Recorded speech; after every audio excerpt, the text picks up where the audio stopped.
Shanti, Shanti, Shanti.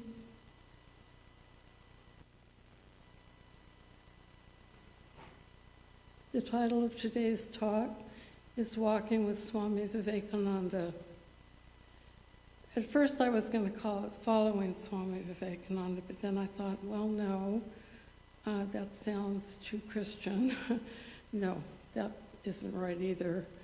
But then I thought again, and I thought, well, when we walk with Swami Vivekananda, or when we walk with any great spiritual person or any great person at all, we're really with them. We're there, and they're there. And there's a more personal connection between us. And that's the way I'd want to do it with Swamiji, is to walk with him. Because following isn't enough for me.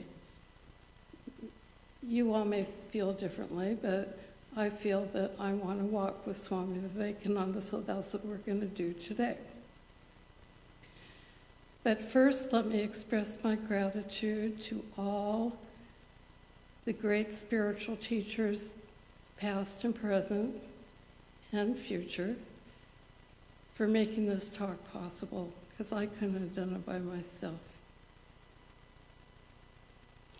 Swami Vivekananda, or Swamiji, like I said, can be very personal to us. He can be our very own. So to walk with Swami Vivekananda means we are putting him directly into every aspect of our lives. Swamiji met Sri Ramakrishna in Calcutta in November 1881. He was then known as Narendranath Dutta, or Narendra. In this first meeting with Sri Ramakrishna, the master called Swamiji Lord. Sri Ramakrishna said, "I know who you are, my Lord. You are Nara, the ancient sage, the incarnation of Narayana. You have come to earth to take away the sufferings and sorrows of mankind." In this way, we can see Swamiji as our Lord, if we choose. Or he can be our father, he can be our mother, he can be our friend, he can be our constant companion. He is our knowledge, he is our treasure, he is our all in all. Swami Vivekananda and Sri Ramakrishna are one and the same divinity, and that divinity is within us. This is going to work. Sorry.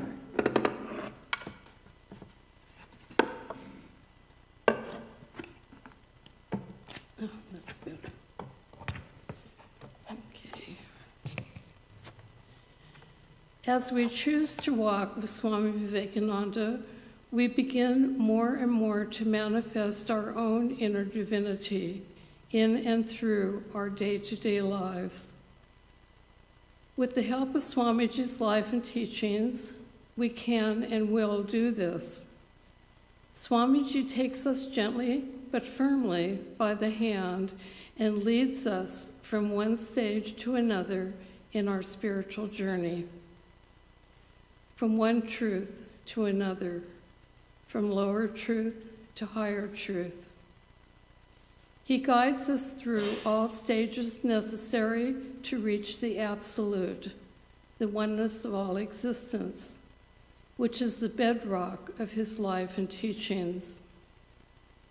Like a loving father, he teaches us how to be the very best we can be, and ultimately to realize the divinity, the oneness of all. Walking with Swami Vivekananda is to make the divine love within us manifest.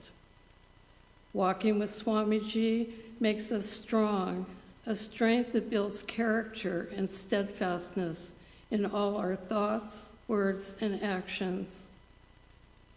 Swamiji teaches us to stand up and be strong.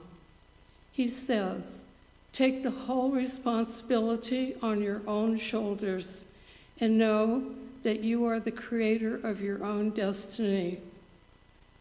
All the strength and succor you want is within yourselves. Therefore, make your own future. As we walk with Swami Vivekananda, we see that behind him is his master and guru, Sri Ramakrishna. For without Sri Ramakrishna, there would be no Vivekananda. About his extraordinary relationship with Sri Ramakrishna, Swamiji tells us of his first meeting with the Master. He says, "What a wonderful light I have discovered in the words of the Master. How beautifully he has reconciled the ideal of bhakti with the knowledge of Vedanta, generally interpreted as dry, austere, and incompatible with human sentiments. What a grand, natural, and sweet synthesis. Those following the paths of karma, action, and yoga meditation are similarly benefited by the words of the Master.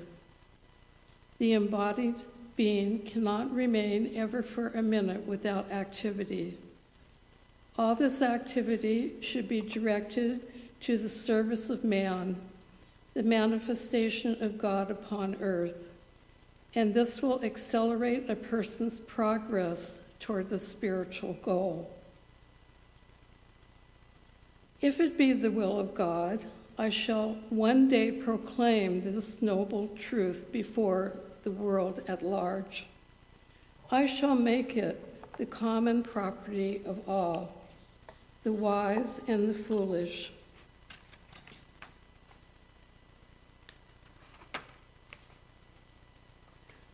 Sri Ramakrishna told his disciples that Narendra belongs to a very high place, the realm of the Absolute. He has a manly nature. So many devotees come here, but there is no one like him. He is not under the control of anything. He is not under the control of attachment or sense pleasures. I feel great strength when Narendra is with me in a gathering. Swamiji's first meeting with Sri Ramakrishna was sometime in the early part of 1882. He entered the Master's room by the western door that faces the Ganges. Indifferent to his external appearance, Narendra's clothes were unkempt. His impressive eyes were partly indrawn. Ramakrishna marveled, saying, "How is it possible that such a great spiritual aspirant can live in Calcutta, the home of the worldly minded?" There was a mat spread out on the floor, and the Master asked Narendra and his friends to sit on it. And then he asked Narendra to sing a song. Narendra sang a Bengali song of the Brahmo Samaj. Translated, it goes like this, and I'll read it in full. "Let us go back once more, O mind, to our own abode. Here in this foreign land of earth, why should we wander aimlessly in strangers' guise? These living beings round about and the 5 elements are strangers to you, all of them. None is your own. Why do you thus forget yourself, in love with strangers, O mind? Why do you ascend the path of truth? Why do you thus forget your own? Unflaggingly climb, with love as the lamp to light your way. As your provision for the journey, bring with you the virtues carefully concealed, for like 2 highwaymen, greed and delusion want to rob you of your wealth. And keep beside you constantly as guards to shelter you from harm, calmness of mind, and self-control. Companionship with holy men will be for you a welcome rest house by the road. There rest your weary limbs a while, asking your way. If ever you should be in doubt of him who watches there, if anything along the path should frighten you, then loudly shout the name of the Lord, for he is ruler of that road, and even death must bow to him.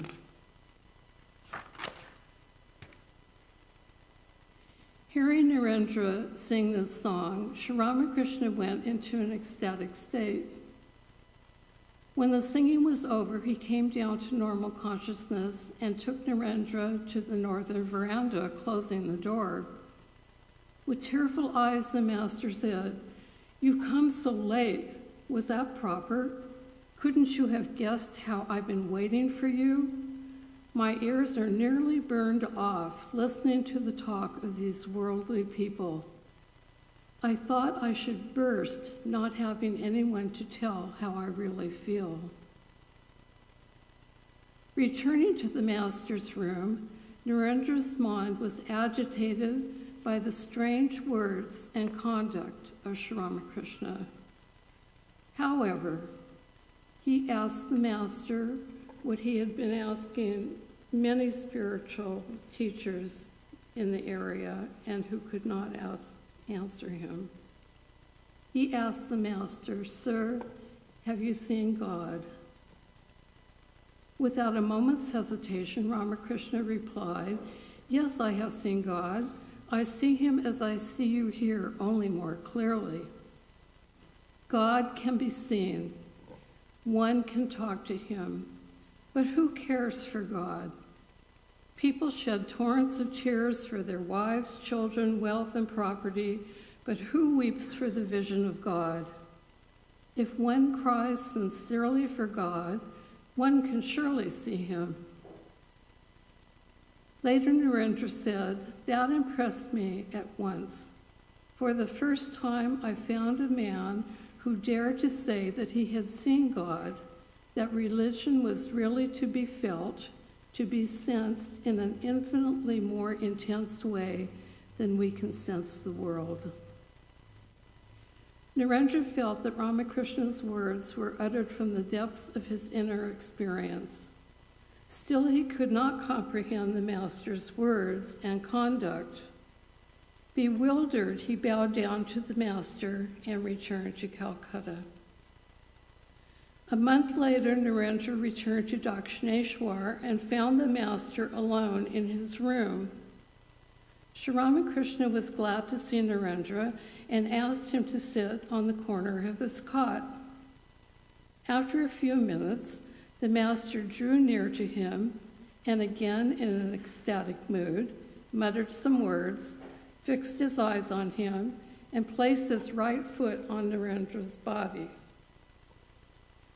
At the master's touch, Narendra saw, with eyes open, the whole world vanishing. The walls, the room, the temple garden, and even himself were disappearing into the void. He felt sure that he was facing death. He cried out loudly, "Ah, what are you doing to me? Don't you know that I have parents at home?" Listening to this, the master laughed, and then touching Narendra's chest, said, "All right, let it stop now. It will happen in its own good time." With this, Narendra became normal again. Narendra was proud of his strong body, sound mind, and rational intellect, but he felt helpless in front of Ramakrishna. He could not control himself. Swami Vivekananda represents both the old and the new. He himself said that he teaches nothing but the Upanishads applied to modern times. He says, "What are the Upanishads, save the sacred dictum, Tat Tvamasi, that thou art? And so is everyone else.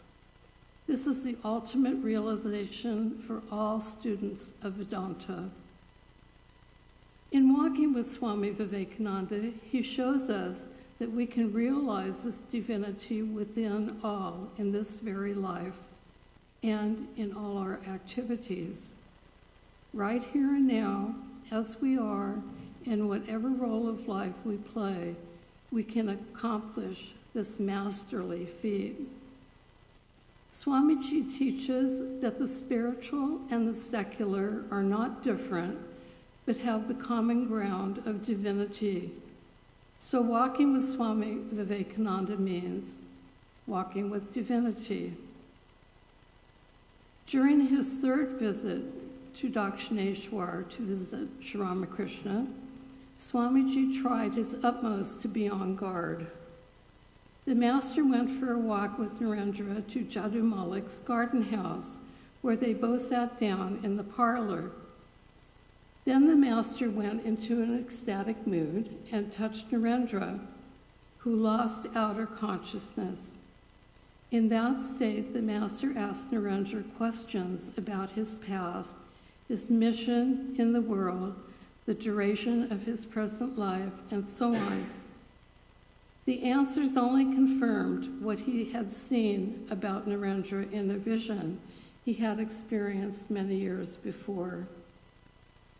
Later, the master told his other disciples, Narendra is a great soul, perfect in meditation.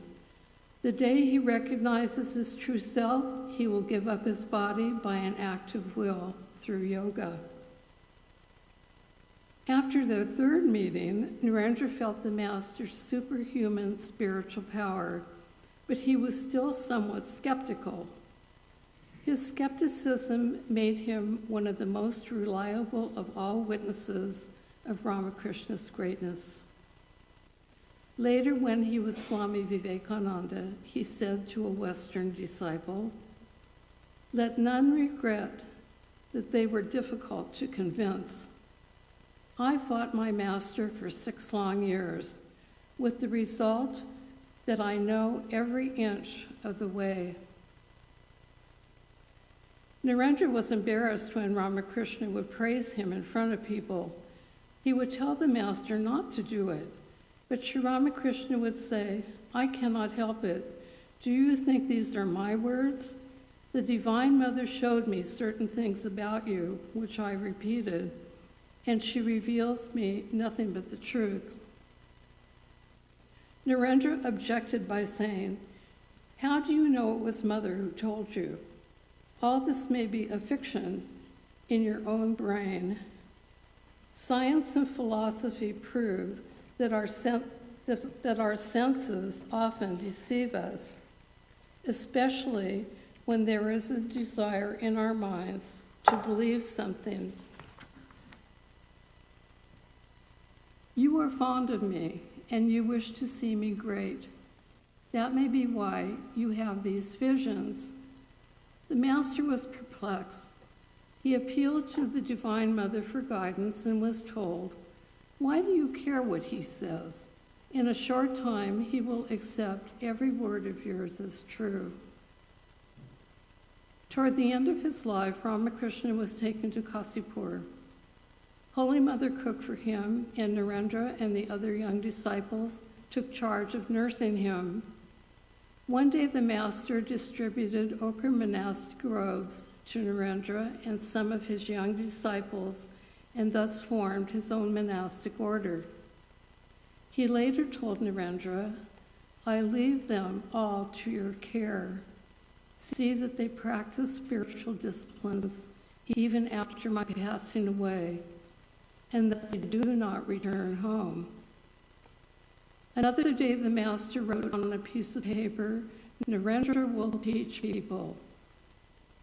When Narendra expressed opposition to the master, the master said, "But you must. Your very bones will do it." 10 years later, Swami Vivekananda described his master's message to humanity. First, make character.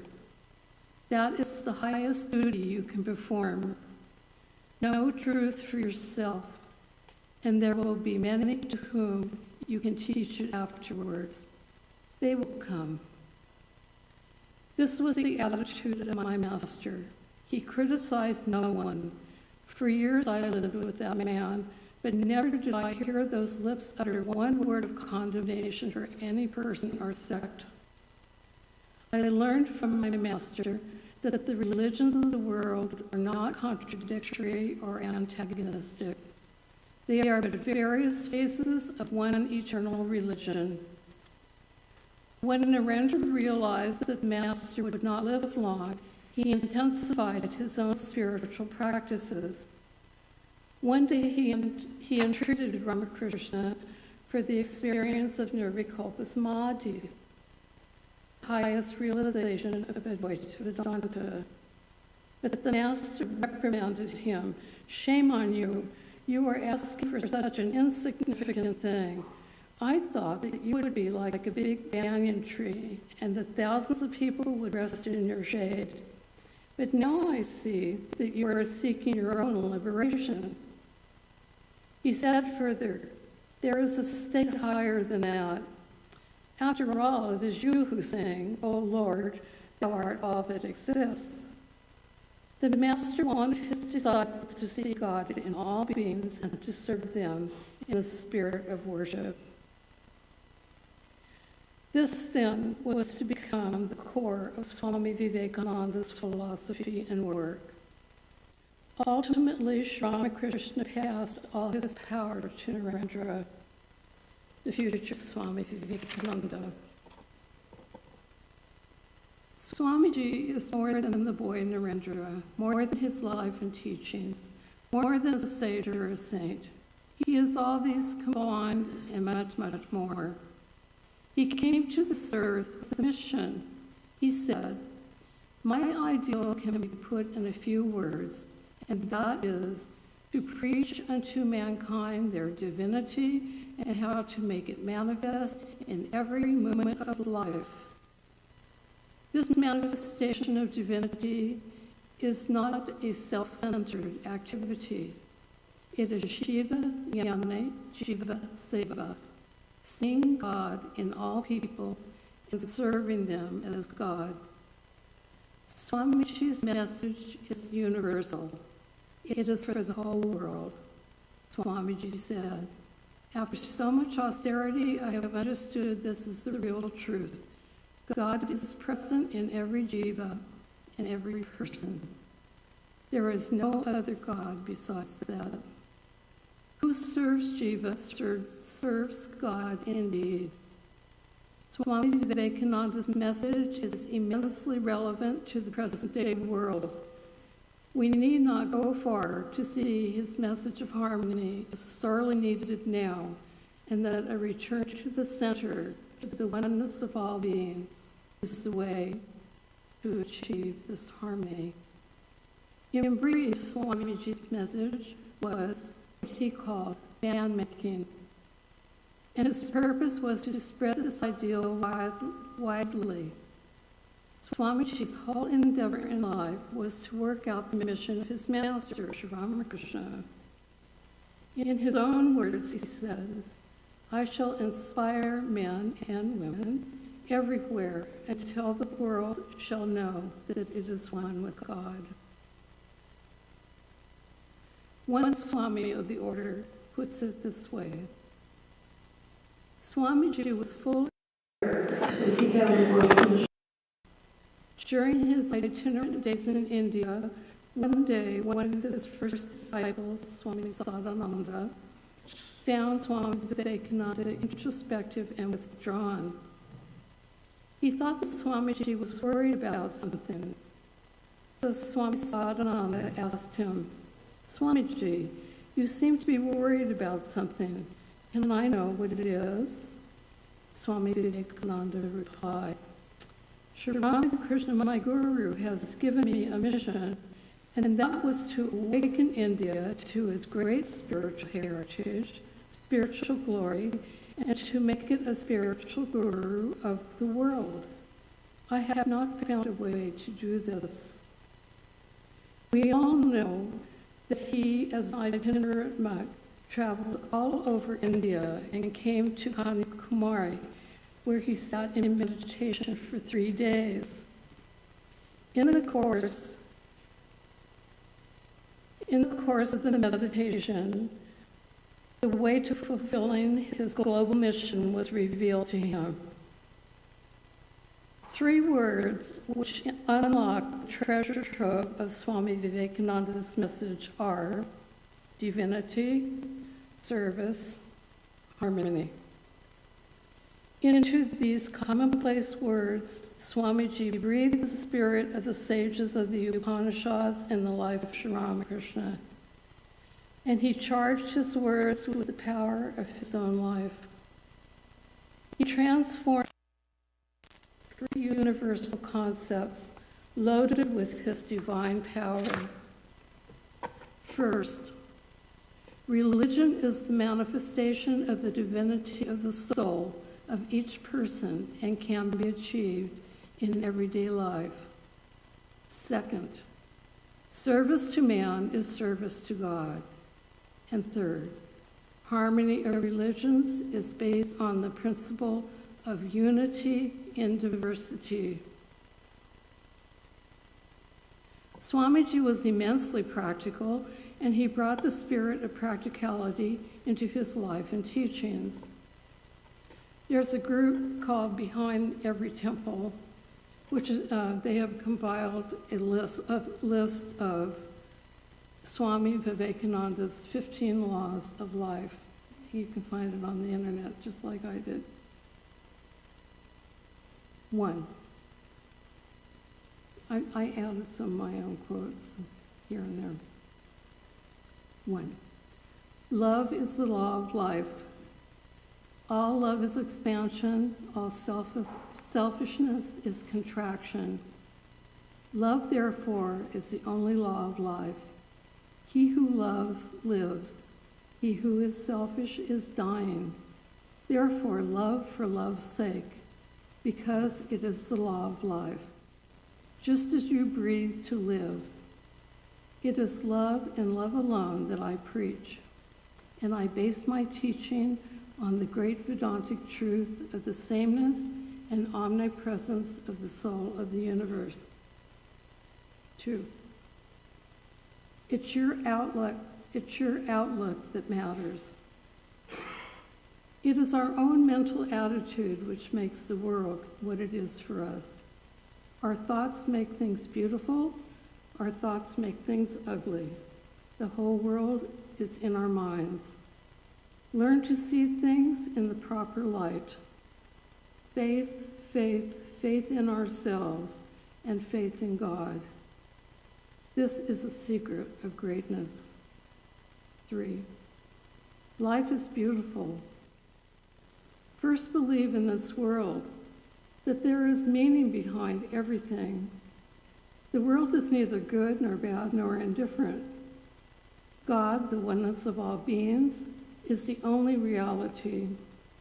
If you see something as evil, think that you do not understand it in the light right now.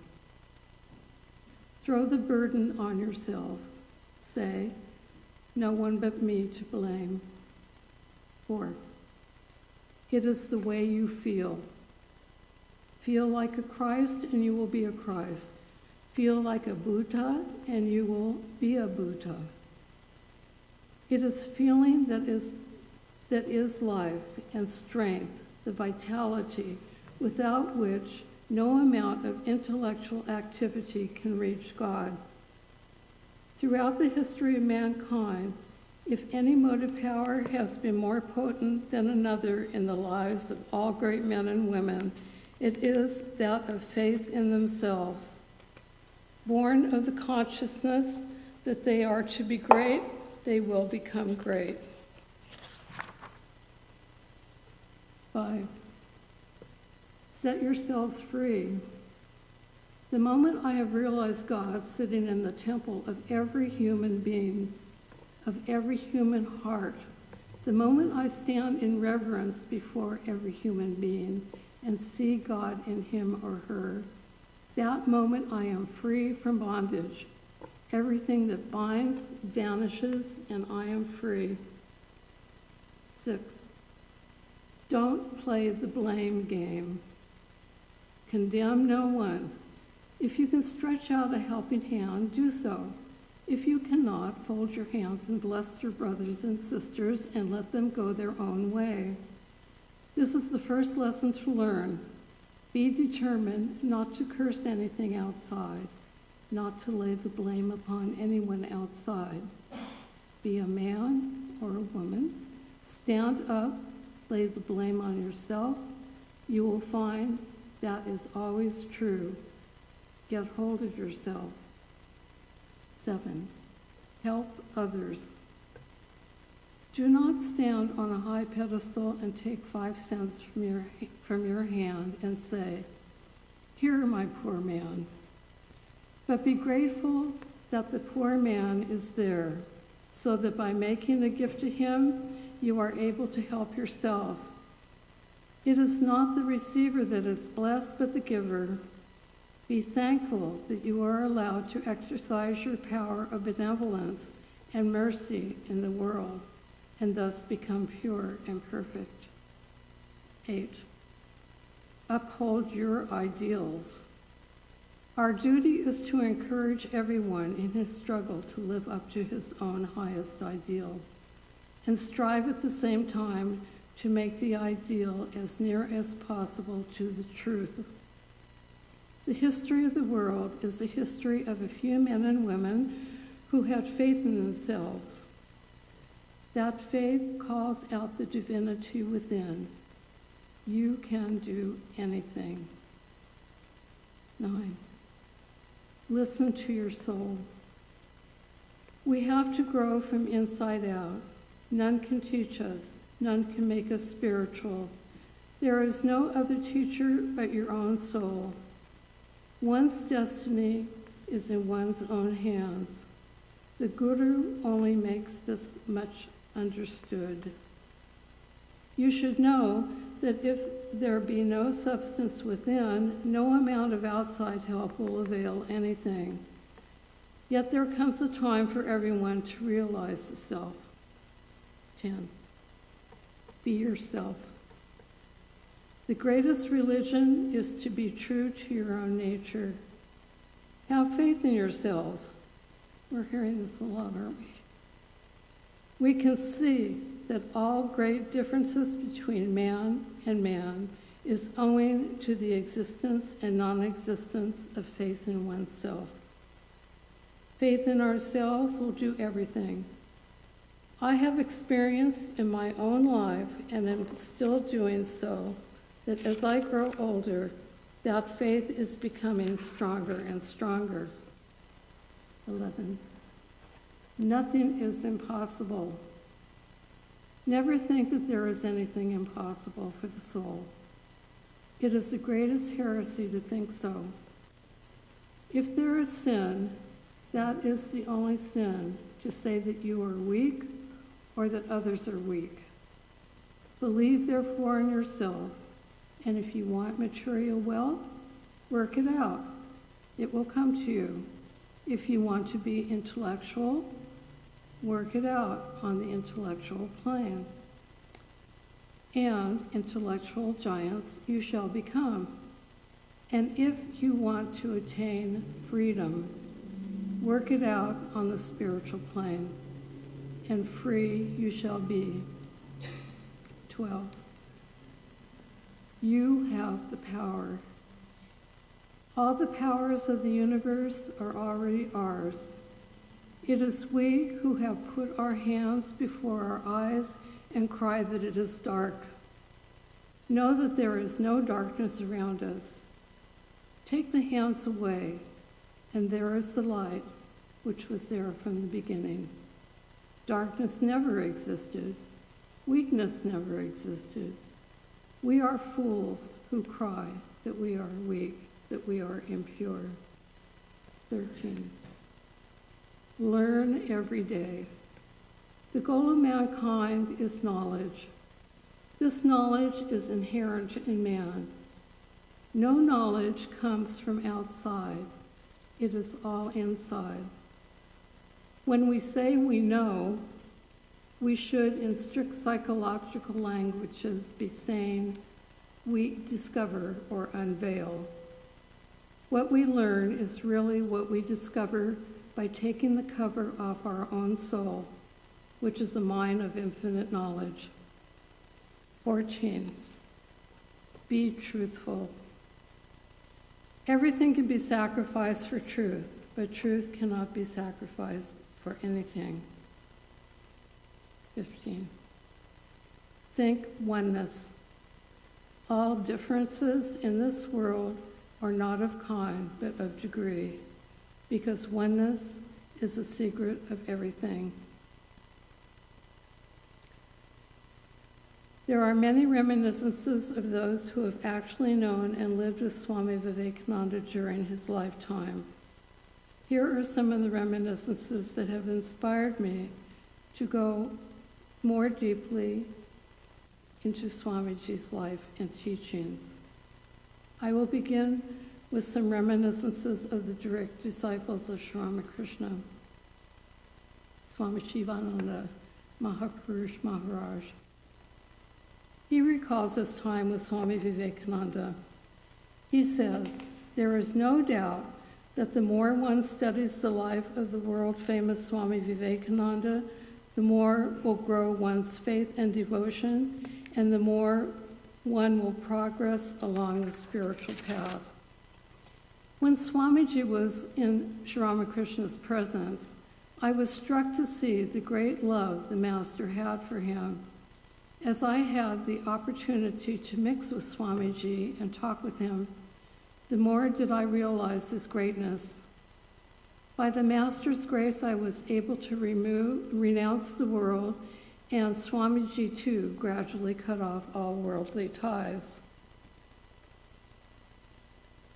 However, the power and force of Swamiji shone so brightly that I felt like a faint star next to the full moon of Swamiji.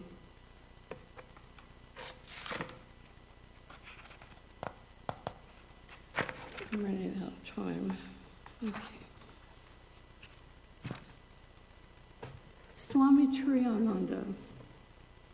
He remembers Swamiji by saying, "We have seen Swamiji with our own eyes and heard him with our own ears. The tremendous yearning of Swami Vivekananda for God realization used to surprise us and make us despair of ourselves in spite of all the encouragement and assurance from the Master. And we would think that this life would go in vain without realizing God. But at last, favorable days came through the grace of the Master. Swamiji used to say, 'Since you have been born on earth, leave a lasting mark on it.' At the Bharana Gurmat, he said, 'Let me tell you, our names will be recorded in history.'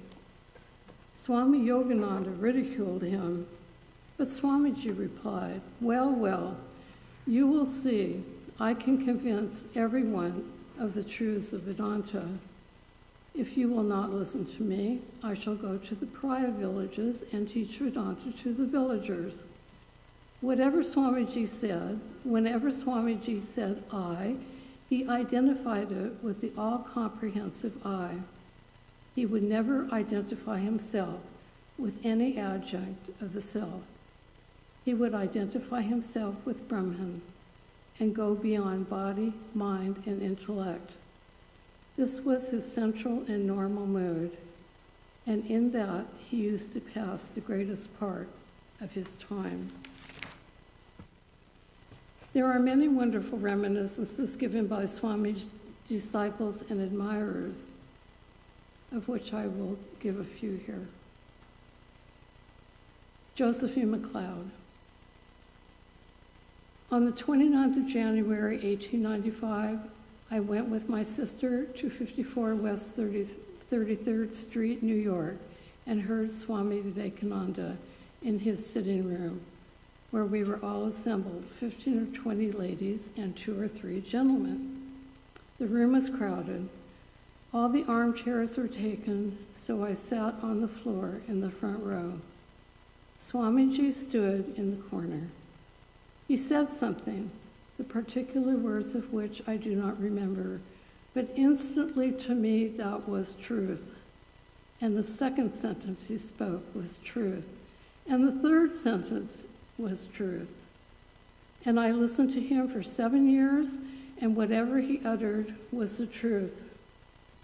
From that moment, life had a different import. It was as if he made you realize that you were eternity. It never altered, it never grew. It was like the sun that you will never forget once you have seen. My sister and I had been meditating before we met him, and we knew the Gita by heart. I think that prepared us for recognition of his tremendous life force, which he was. His power lay perhaps in the courage he gave us. He did not ever seem to be conscious of himself at all. It was the other person who interested him. When the book of life begins to open, he said, then the fun begins. He used to make us realize there was nothing secular in life. It was all holy. Always remember you are incidentally American and a woman, but always a child of God. Tell yourself day and night who you are. Never forget it. This is what he used to tell us. His presence, you see, was dynamic. You cannot pass the power on unless you have it, just as you cannot give money away unless you have it. You may imagine it, but you cannot do it. Viraja Devi, who later became Mrs. Allen and was initiated by Swami Vivekananda. But when she met Swamiji, she was Viraja Devi. Early in March 1900, Swami Vivekananda gave a series of 3 lectures on India ideals in Redmond's Hall, Union Square, San Francisco. And it was the first lecture of this series that I had the blessed privilege of hearing him. Being in ill health, both mentally and physically, it was a great effort to go to the lecture. And as I sat in the hall waiting for the Swami to come, I began to wonder whether I had not made a mistake in coming to hear him. But all doubts vanished when the Swami's majestic figure entered the hall. He talked for about 2 hours, telling us of India's ideals and taking us with him, as it were, to his very own country, so that we might understand him a little and be able to comprehend, even in the least, the great truths he taught.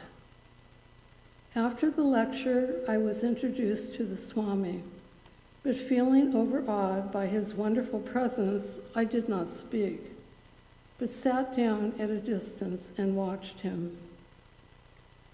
While waiting for friends who were busy setting up the business connected with his lectures.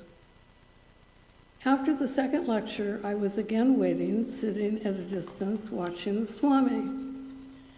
When he looked across, he beckoned to me.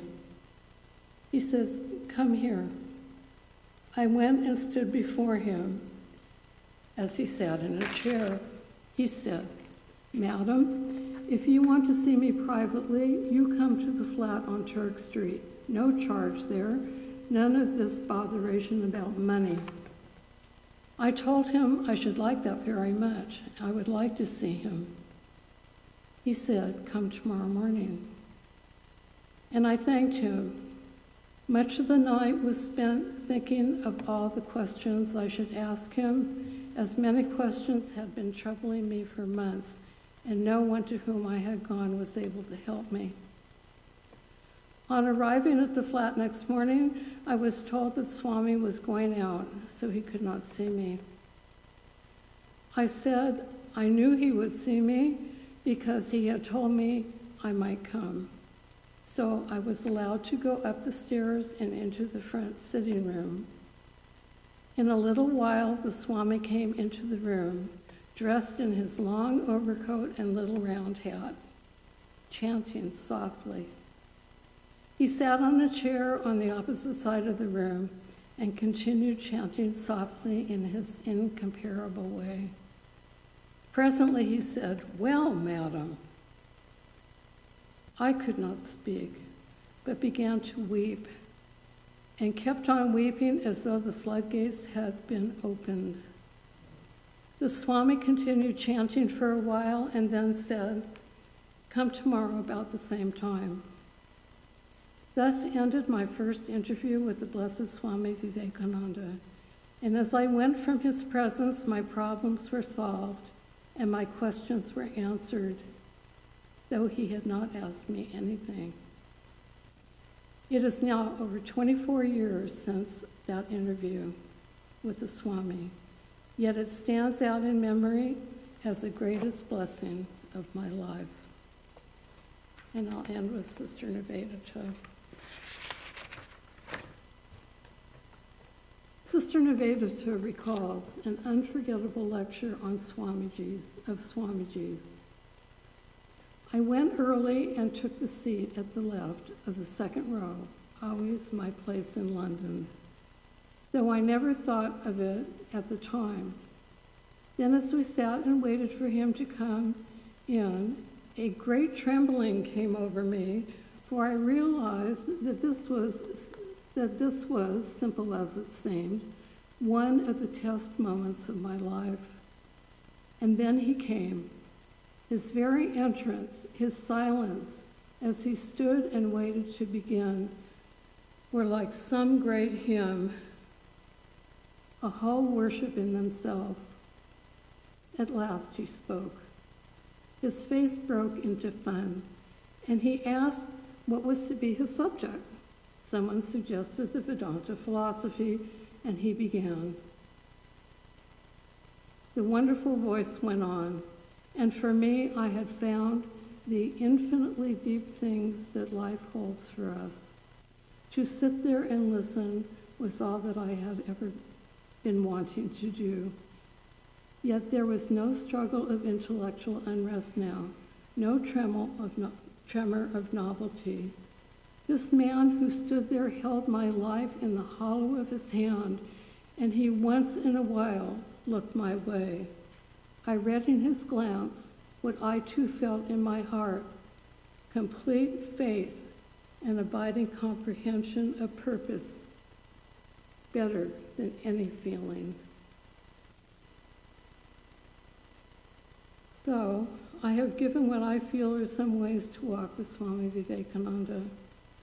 Once Swamiji explained the philosophy behind his work, he said, "The Master does his own work. You and I are but instruments. Fix your mind on him. He will make you do what is to be done. Work done out of ego accomplishes nothing. What good does it do to the world? He who has performed much austerity, God makes him an instrument and works through him." And we have enough austerities in our daily life. We don't have to go into a cave or, stick our leg in the air or anything like that. Just daily life is an austerity if we're spiritual aspirants. He only works in the right spirit. Work that lacks the spirit is a waste of energy. Arise, awake, and stop not until the goal is reached. May the light of Swamiji inspire us. May his love enfold us. May his wisdom guide and protect us. May his power strengthen us. And may his presence watch over us. Om, peace, peace, peace.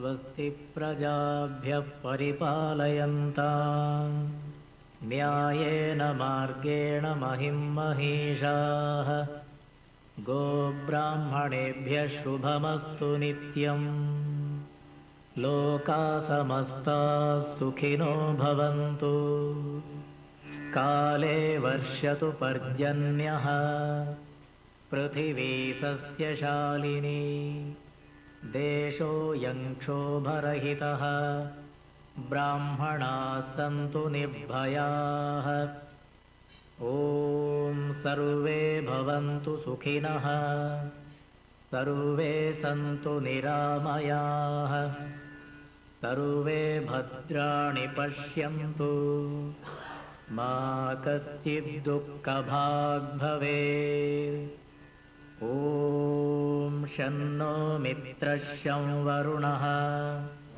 शन्नो भवत्वर्यमा शन्न इन्द्रो बृहस्पतिः शन्नो विष्णुरुक्रमः नमो ब्रह्मणे नमस्ते वायो त्वमेव प्रत्यक्षं ब्रह्मासि त्वमेव प्रत्यक्षं ब्रह्म वदिष्यामि ऋतं वदिष्यामि सत्यं वदिष्यामि तन्मामवतु तद्वक्तारमवतु अवतु माम् अवतु वक्तारम्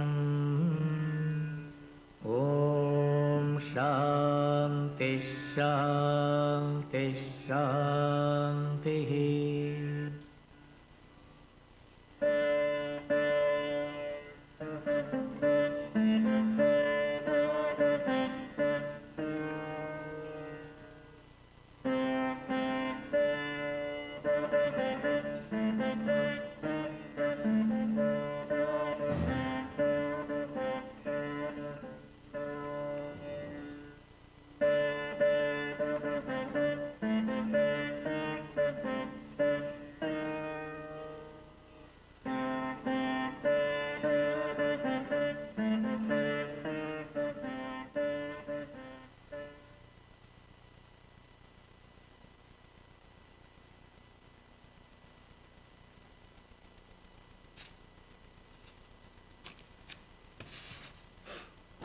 A few announcements.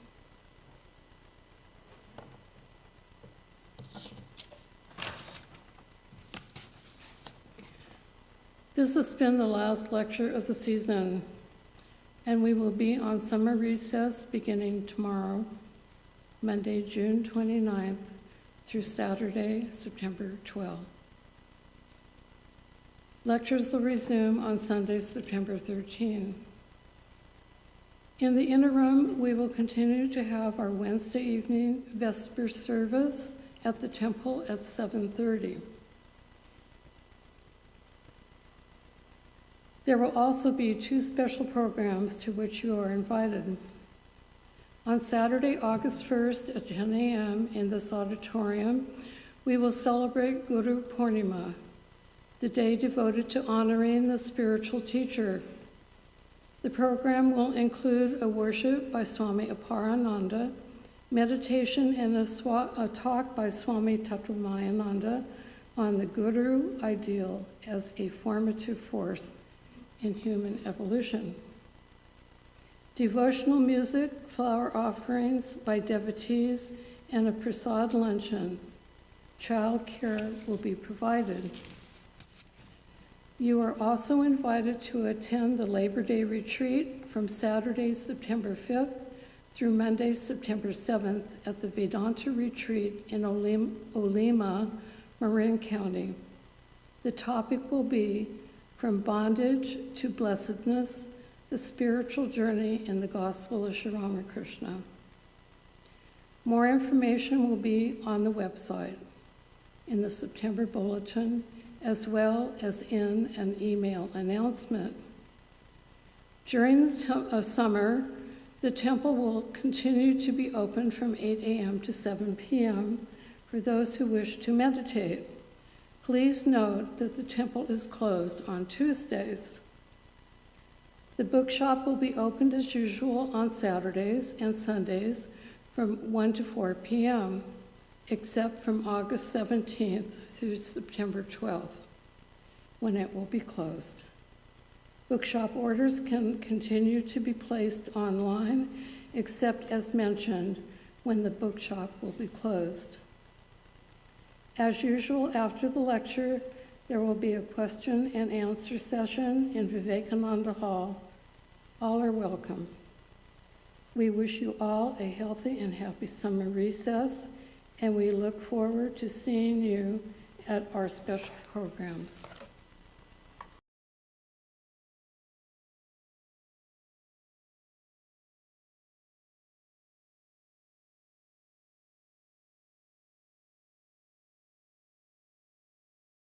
Paradam Devim Ramakrishna Jagatgurum Padapadme Tayo Shritva Pranamami Muhur Muhu.